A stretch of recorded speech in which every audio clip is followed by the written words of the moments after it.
Ancient Egypt, famed for its mighty pharaohs, numerous gods, and remarkable artistic achievements, also endured dark periods of intense conflict, devastating famine, and catastrophic events that repeatedly threatened its very existence and cultural continuity. Its survival through millennia relied heavily on resilience, adaptability to challenging circumstances, and strong visionary leadership, as exemplified by rulers like Sesostris III nearly 4,000 years ago, during turbulent times marked by political upheaval and external threats. His muscular form symbolized physical strength and authority.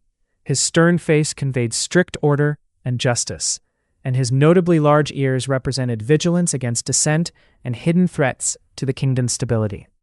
During this era, Egypt was governed by military might, fortified by strategically placed strongholds, and maintained control through a combination of fear and respect amid widespread social unrest that endangered the fabric of its culture.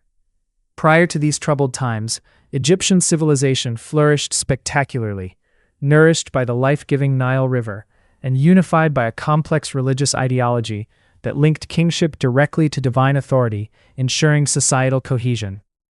However, a prolonged dark age marked by famine, civil war, and near anarchy drastically reduced kings to mere figureheads, plunging the land into chaos and fragmentation.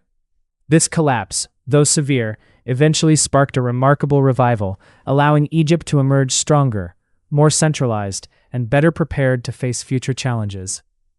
At the ancient necropolis of Saqqara, the Old Kingdom's grandeur is immortalized by monuments such as the Great Pyramid and King Unas's impressive 750-meter causeway, which symbolically links life and death. This causeway, stretching from the fertile Nile Valley out to Unas's pyramid, served not only as a sacred funeral path, but also as a vital conduit for the Nile's life force into the city of the dead, reflecting the Egyptians' profound belief in the afterlife and the cyclical nature of existence. Its intricately carved walls vividly depict the eternal struggle between order and chaos. Initial scenes celebrate abundance, depicting fruit, crops, meat, and fish, highlighting the king's divine role as provider and protector of the land. Further along the causeway, a haunting scene portrays emaciated famine victims, serving as a stark and sobering reminder of Egypt's darkest hardships and vulnerabilities. These carefully preserved scenes, now housed in Saqqara's museum, stand as powerful testimonies to the enduring resilience, strength, and cultural richness of the Egyptian people, who persevered through centuries of profound adversity. These impoverished people, likely Bedouins living on the harsh and unforgiving outskirts of Egypt's vast desert, symbolize a profound and unsettling shift in the ancient civilization's experience of suffering. Once a distant and abstract concept, now a grim reality encroaching upon the fertile and life-giving Nile Valley. This transition marked a significant moment in Egyptian history as the nation realized that chaos was no longer a remote or theoretical threat, but an immediate and tangible danger to its survival and prosperity. Unlike earlier depictions that focused on divine forces and cosmic battles, these images presented a gritty and realistic portrayal of human suffering, highlighting the tangible hardships faced by ordinary people during times of crisis. Through these poignant images and narratives, Egyptians fervently pleaded with their gods to halt the relentless destruction and restore balance. But as famine victims multiplied, they became somber symbols of even darker and more uncertain times ahead. The lifeblood of Egypt's prosperity, the annual flooding of the Nile River, was crucial for enriching the soil and sustaining agriculture. However, by the late 3rd millennium BCE, these floods had sharply receded, causing widespread crop failures and plunging the land into scarcity. This environmental change led many Egyptians to believe that their gods had abandoned them, a terrifying notion that shook the very foundations of their faith. Ancient texts from this period recount harrowing tales of starvation and even cannibalism, reflecting the collapse of the societal structure and the failure of divine kingship, which had until then been the cornerstone of order and stability. Pepi II, Egypt's longest reigning pharaoh, came to embody this decline. His jubilee ceremonies, which involved running laps to demonstrate vitality and divine favor, became increasingly hollow as he aged into his 90s, revealing his inevitable mortality and undermining the sacred image of pharaonic divinity. With a weakened ruler presiding over a land plagued by failing harvests and social unrest, Egypt's carefully maintained social and religious order began to unravel, ultimately plunging the civilization into a dark age marked by uncertainty and upheaval.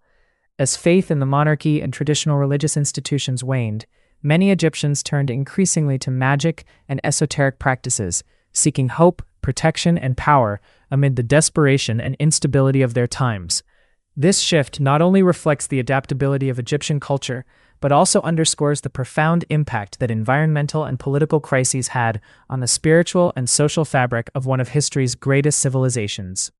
This nearly 4,000-year-old ancient Egyptian mask is crafted from linen that has been meticulously coated with plaster and painted predominantly black, featuring carefully applied colored highlights whose original symbolic meanings have been lost over millennia, adding an enigmatic aura to the artifact. Unlike the typical death masks associated with mummies, which are designed to cover the deceased's face, this particular mask was worn by living individuals, as evidenced by the presence of eye holes that allowed for clear vision, indicating that it was intended for active use in rituals rather than for funerary purposes. When secured behind the head, the mask transformed the wearer into a supernatural figure, imbuing them with a perceived divine power believed to enable influence over fate and unseen spiritual forces.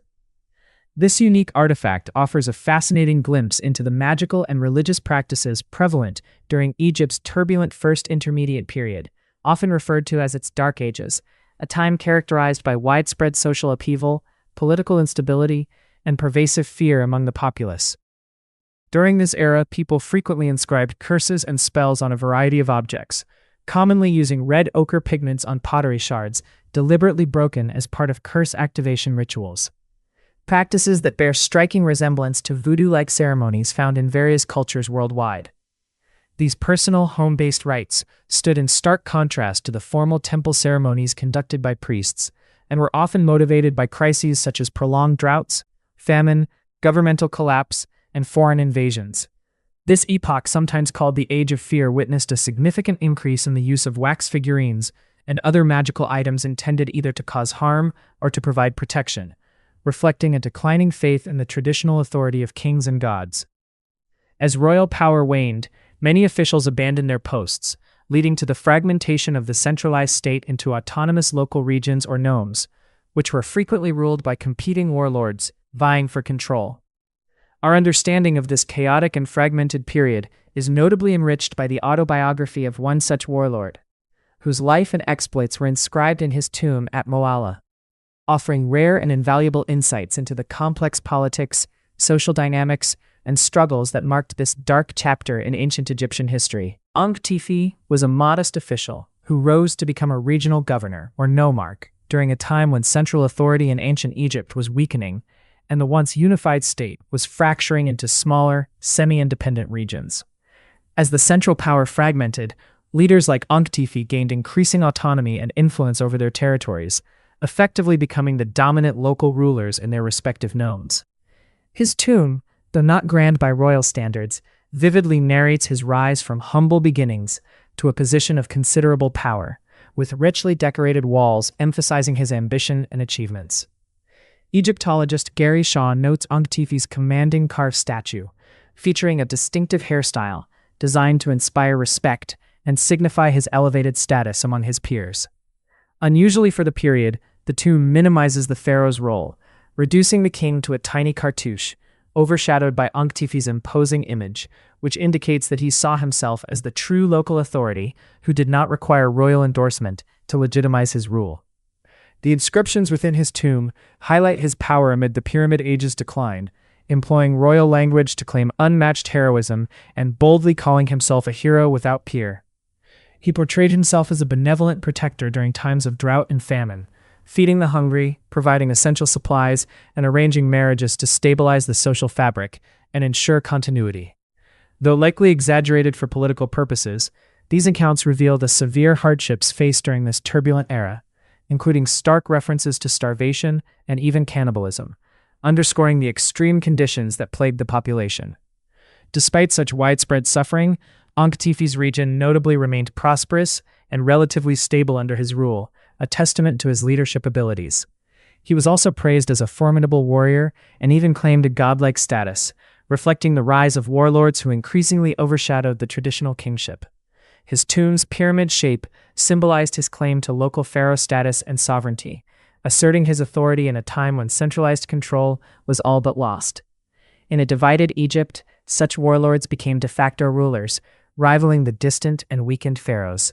However, this growing power among regional leaders led to fierce rivalry between two dominant dynasties, one in the north, associated with the Red Crown of Lower Egypt, and the other in the south, centered at Thebes and symbolized by the White Crown of Upper Egypt. This division split Egypt into competing factions, turning the land into a fragmented war zone, marked by ongoing regional conflict and political instability that would eventually pave the way for reunification under a stronger central authority. At the heart of ancient Egypt lay its most sacred site, the earliest royal burial ground, where the first kings were entombed beneath the desert sands, believed to safeguard their souls for eternity and ensure their passage to the afterlife. Yet, a brutal conflict between northern and southern factions erupted into a sacrilegious assault that forever altered Egypt's history and cultural continuity. Northern forces reportedly burned the royal tombs to the ground and destroyed the mummies, severing Egypt's tangible link to its ancient heritage and disrupting centuries-old religious traditions. Though the northern kings later expressed deep remorse and attempted symbolic reparations, the damage was irreversible, and the origins of Egypt's royal past were tragically lost to time. This destruction poses a significant challenge to Egyptologists and historians alike, as physical evidence is scarce and fragmented, but thousands of pottery shards discovered at the site hint at centuries of mourning, ritual lamentation, and repentance for the shattered legacy that once defined the nation's identity. Shortly after the desecration, the site became a major pilgrimage destination, where people from various regions brought small pots filled with food, drink, and incense to honor the souls of the deceased kings, believed to have merged with Osiris, the god of the dead and resurrection. This spiritual significance was a heartfelt attempt to atone for the desecration and restore sacredness to the site, as well as to maintain a connection to the divine order disrupted by the violent acts.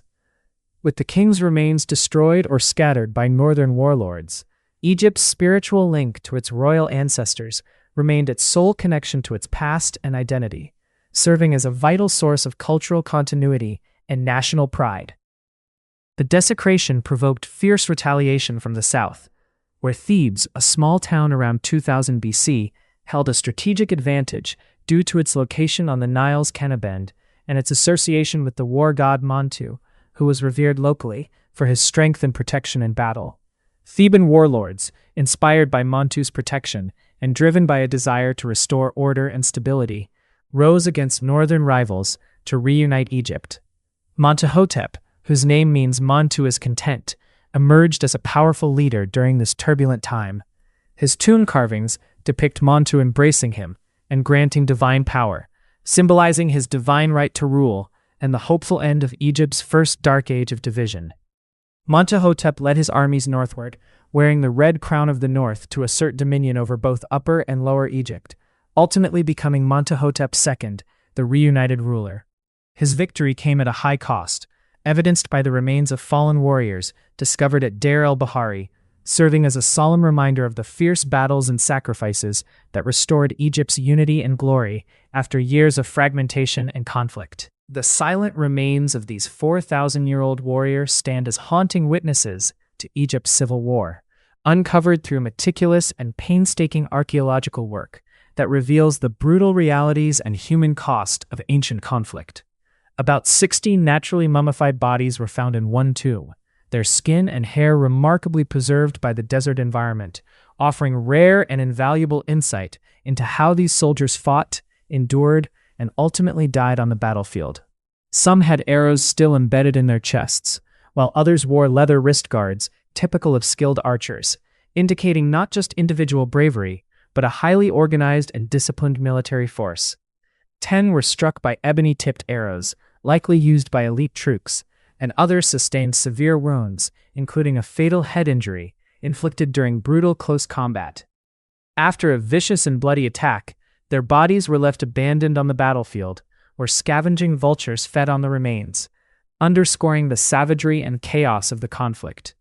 Weapons discovered at the site included arrows, slingshots, and stones hurled from elevated positions, highlighting a complex and strategic struggle for control over Egypt's valuable lands during a turbulent period. Later, the fallen warriors were carefully collected and buried in linen marked with the insignia of the Theban tomb complex, under the authority of King Montuhotep, who sought to honor their sacrifice with a formal interment. This burial site may represent the earliest known war cemetery in history, reflecting a profound respect for those who gave their lives. I was granted rare and privileged access to the site, including the removal of a tomb wall, which allowed me a deeply personal connection to these ancient warriors whose stories had long been silenced. Since their discovery nearly a century ago, the remains, now buried nearby, have been rarely seen by outsiders, preserving their mystique and solemnity. Due to health risks posed by stale air laden with dangerous spores and bacteria, I waited carefully before entering, unlike early Egyptologists who often ignored such hazards. Stepping into the tomb was a career milestone. The removal of the wall revealed previously unknown interiors, deepening the sense of discovery and connection to the past. Wearing a protective mask was essential in the confined, airless space. The tomb itself is a large rock-cut chamber with unfinished walls, typical for courtiers buried in this cliffside necropolis. Inside, a mummified body lies amidst a floor composed not of stone, but a dense layer of human skeletal remains and mummy wrappings. Branching corridors and adjoining chambers filled with ancient linen artifacts offer a poignant and tangible link to Egypt's distant past, providing a vivid glimpse into the lives, deaths, and enduring legacy of those who shaped its history during times of great upheaval. Some linen found here likely wrapped Montuhotep's warriors to preserve their bodies for eternity and ensure safe passage to the afterlife, though the tomb's long history of reuse, disturbance, and multiple excavations complicates identifying its original occupants and burial arrangement. The sight of a partially preserved human body, with dried skin, brittle bones, and some soft tissue, confronts visitors with death's stark reality, making the experience intense and humbling. After centuries of tomb robbers, decay, and damage, only fragile remnants remain to tell the story of those interred here. Among linen wrappings, debris, and skeletal remains lie tangible evidence of men who fought to reunify Egypt under Montuhotep during a turbulent era. Leaving the tomb, visitors feel mixed emotions, knowing these soldiers embody ancient Egypt's resilience and spirit. While their temples and culture fascinate historians, the true human interest lies in the warriors, leaders, and common people who shaped history. Montuhotep's reunification marked the Middle Kingdom's dawn and Thebes' rise as Egypt's spiritual heart for over 2 millennia. The war god Montu's influence gave way to Hathor, goddess of love and joy, believed to dwell in Deir el-Bahari's cliffs, the site of Montuhotep's tomb and war cemetery, linking his reign and warriors to her divine protection. This sacred place offered swift passage to the afterlife, and became Montuhotep and his men's eternal resting place, embraced by Hathor's benevolence. 6 centuries later, Pharaoh Hatshepsut honored this legacy by building her grand funerary temple nearby, creating a connection across generations. In the Middle Kingdom, ordinary Egyptians saw improved daily life through abundant food, trade, and irrigation, though scars from the prior Dark Age remained, especially in spiritual beliefs and afterlife customs. Unlike the Old Kingdom's grand tomb decorations glorifying the deceased, Middle Kingdom tomb art favored simpler, intimate expressions, reflecting trauma from lost sacred sites and a shift in how the living related to death, the divine, and the eternal journey beyond. Although these resembled children's toys, they were carefully crafted nearly 4,000 years ago to be placed inside Egyptian tombs as symbolic offerings. These intricately carved wooden models ensured the deceased an everlasting supply of essential food and drink in the afterlife, featuring staples like bread, beer, and beef, central to ancient Egyptian sustenance. At one end, bakers grind grain to produce flour, then bake it into loaves. The baker's damaged arms suggest a gesture shielding from heat, a protective stance seen in similar artifacts. In the middle, a butcher cuts an ox's throat while its legs are tied to keep it still. At the other end, a brewer presses mash through a sieve, producing more beer than bread or beef, as this section occupies nearly half the model's length, with vats reflecting beer's cultural importance. This piece portrays workers as if still active after millennia, reflecting the remarkable continuity of Egyptian practices. Nearby, Laborers handle sail poles to launch a boat, while inside a granary, workers store grain as a scribe records harvest details. In ancient Egypt, women enjoyed social and legal status comparable to men, a notable contrast to many other ancient societies, where women's rights were limited and roles largely domestic and subordinate. Egyptian women could own property, initiate divorce, and participate actively in economic and religious life, reflecting a societal structure that recognized their autonomy and importance. Their contributions extended beyond the home into vital economic activities like linen production, which was central not only to clothing, but also to trade networks and religious rituals essential to the culture's spiritual life. Artistic depictions in tombs, temples, and papyri vividly illustrate women spinning fine thread, weaving on horizontal looms, and preparing textiles used for garments worn by all social classes, from commoners to royalty. These scenes not only reveal details of daily life, but also embody the cultural ideal of ma'at, order, balance, and harmony, highlighting the value placed on productive labor alongside religious devotion and royal achievements. During the Middle Kingdom, rulers such as Sesostris III concentrated on strengthening Egypt's national security and accumulating wealth through military campaigns in resource-rich Nubia, an area crucial for gold and other valuable commodities.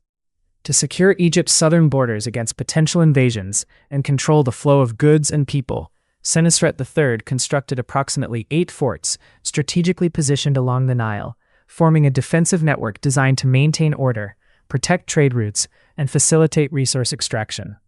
The largest and most well-documented fort, Buhen, extensively studied through archaeological excavations before its submersion under Lake Nasser due to the construction of the Aswan High Dam, offers valuable insights into Middle Kingdom military and administrative strategies, as well as daily life within a fortified settlement. Aerial photographs and site plans reveal Buhen's distinctive square layout with fortified walls, bastions, and towers, resembling a medieval castle more than traditional Egyptian architectural forms. Built more than 3,000 years before European castles emerged, Buhen showcases Egypt's advanced military engineering, architectural ingenuity, and strategic planning, qualities that complement the civilization's renowned temples and pyramids, and underscore its broad spectrum of achievements across various domains of human endeavor. What is truly astonishing is the fortress's sheer size and the impressive engineering prowess it represents, a testament to the ancient Egyptians' strategic foresight and architectural skills. The wall facing the Nile stretches over 400 meters, an extraordinary length that is twice the size of the Great Pyramid of Khufu, which itself measures about 200 meters on each side. This comparison highlights just how monumental this structure is. The total circumference of the outer wall exceeds a mile, an immense barrier that encircles the fortress with formidable strength, standing 11 meters high, tall enough inside to fit around 20 football players shoulder to shoulder, demonstrating the sheer scale of the construction. Beyond its role in controlling valuable Nubian gold trade routes, Egypt used this fortress not only as a military installation, but also as a symbol of intimidation and political power during the Middle Kingdom era. Unlike the pyramids or tombs, which were primarily religious and funerary monuments, heavily fortified fortress towns like this were the practical backbone of Egypt's frontier defense system, designed to protect against invasions and assert dominance over neighboring regions. This massive structure, rising starkly from the desert landscape, was a powerful visual statement, visible to anyone sailing north from Nubia on the Nile River, with its towering walls and strategically placed arrow slits, suggesting a state of constant vigilance and readiness for conflict. Buhen, the site of the fortress, served not only as a military citadel, but also as an early warning system for a nation often defined by suspicion and the need for defense against external threats. This sense of vigilance extended beyond the southern borders. Egypt's northeastern border with Palestine was similarly fortified to monitor and regulate foreign traders, including groups like the Amu, who were known for their distinctive appearance and specialized goods such as black lead used for eye makeup. The Amu eventually settled in the Nile Delta, and some rose to significant power, ultimately taking control of Egypt as the Hyksos between 1650 and 1550 BC. A tomb scene from this period depicts the Amu alongside hieroglyphs meaning ruler of foreign lands, hinting at their ascendancy and influence. The Hyksos formed alliances with the Nubians, strategically trapping the native Egyptians between two powerful enemies during what is often referred to as a Second Dark Age in Egyptian history. A surviving royal letter from the Hyksos king insulted the Theban rulers by derogatorily referencing the protective yet terrifying goddess Taweret, which served as a catalyst for a Theban uprising aimed at reclaiming their land and sovereignty. This period of conflict and cultural exchange profoundly shaped the political landscape of ancient Egypt, illustrating the complexity of its interactions with neighboring peoples and the importance of military architecture in maintaining control and influence. The letter is a complaint from Apophis, the Hyksos ruler, lamenting that the loud bellowing of Thebes' sacred hippopotamuses keeps him awake, and demanding their removal as the noise disturbs his peace and authority. Scholars interpret this as a political metaphor. The hippopotamuses represent Thebes' influential women, connected to its elite and religious circles. The fierce hippopotamus goddess, symbolizing protection and maternal strength, is likened to the Theban leader's wife, suggesting these women embodied Thebes' resilience against Hyksos rule and foreshadowed tensions leading to the Hyksos expulsion. A key to Thebes' success was adopting the Hyksos composite bow, a compact weapon enabling faster, more accurate chariot archery, revolutionizing warfare, and aiding Egypt's reclamation of sovereignty, marking the New Kingdom's dawn. This era saw the moon god of Karnak rise as Egypt's divine protector, legitimizing Pharaoh's rule, often depicted as divinely sanctioned warrior kings in royal art. After 800 years of fragmentation post-Pyramid Age, Egypt entered a golden age of cultural achievements, wealth, monumental architecture, and a powerful Karnak priesthood shaping religion and politics, ensuring lasting prosperity and renewed identity.